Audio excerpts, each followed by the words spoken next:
लिखो property number 2, property number 2 लिखो, property number 2, concentration of measurable properties remain constant. ऐसे लिखो concentration of measurable properties. Second property लिखो, ऐसे लिखो the value of measurable properties remain constant and no change occurs with time। जो हमारे पास measurable properties होते हैं, जो मैंने अभी लिखवाया, प्रेशर, टेम्परेचर, वॉल्यूम, डेंसिटी, मास, कलर, ये सारे प्रॉपर्टी फिक्स हो जाएंगे एट इक्विलिब्रियम। ठीक है, वो कांस्टेंट रहेगा, वो चेंज नहीं होगा अगर आपने इक्विलिब्रियम को डिस्टर्ब नहीं किया।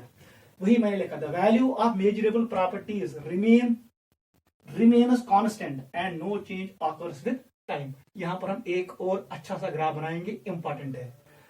देख बेटा, अब प्लॉट करो कंसंट्रेशन, प्लॉट करो concentration versus time. Second plot, it's again concentration versus time. Third plot भी डालो कंसंट्रेशन वर्सेस टाइम।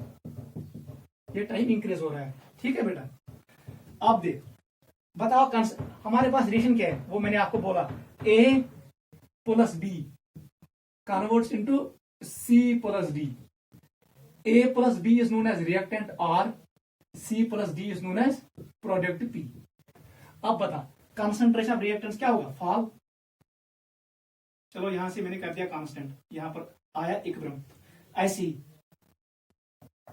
यहां से कांस्टेंट। ये पॉइंट जो यहां पर है, ये किसका है, it is concentration of CR, वो फॉल हो रहा है। This graph represents concentration of products.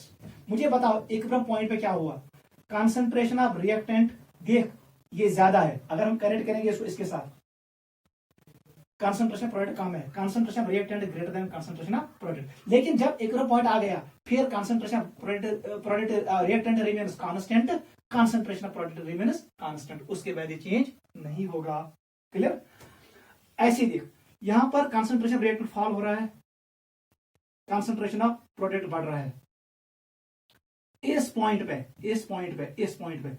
यहां पर क्या हुआ, अब इसके बाद अगर हम देखेंगे, concentration of reactant remains constant, क्योंकि ये पैरेलल रहेगा, अब कंसंट्रेशन ऑफ प्रोडक्ट चेंज नहीं होगा, रिएक्टेंट भी चेंज नहीं होगा। ये ग्राफ किसका है, it is concentration of reactants, क्योंकि ये डिक्रीज हो रहा है। समझ even equilibrium graph, it is concentration of products.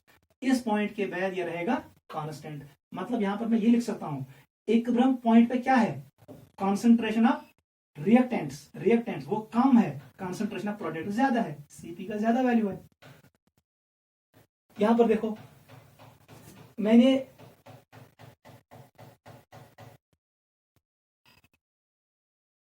ठीक है बेटा, ऐसे यहां ये किसका है, it is concentration of reactant, this is concentration of product. ये पॉइंट है इक्विलिब्रियम पॉइंट।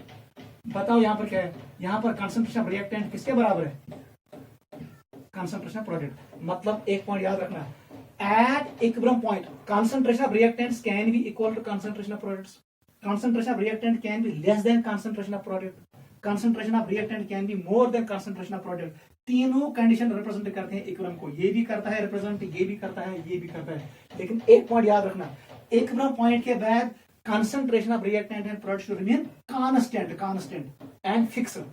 ये इक्वल हो भी सकते हैं, they cannot be equal, मगर rate should always be equal। अगर ग्राफ है कंसंट्रेशन से टाइम, तेजी 93 पॉइंट करन 93 ग्राफ करन रिप्रेजेंट इक्विलिब्रियम।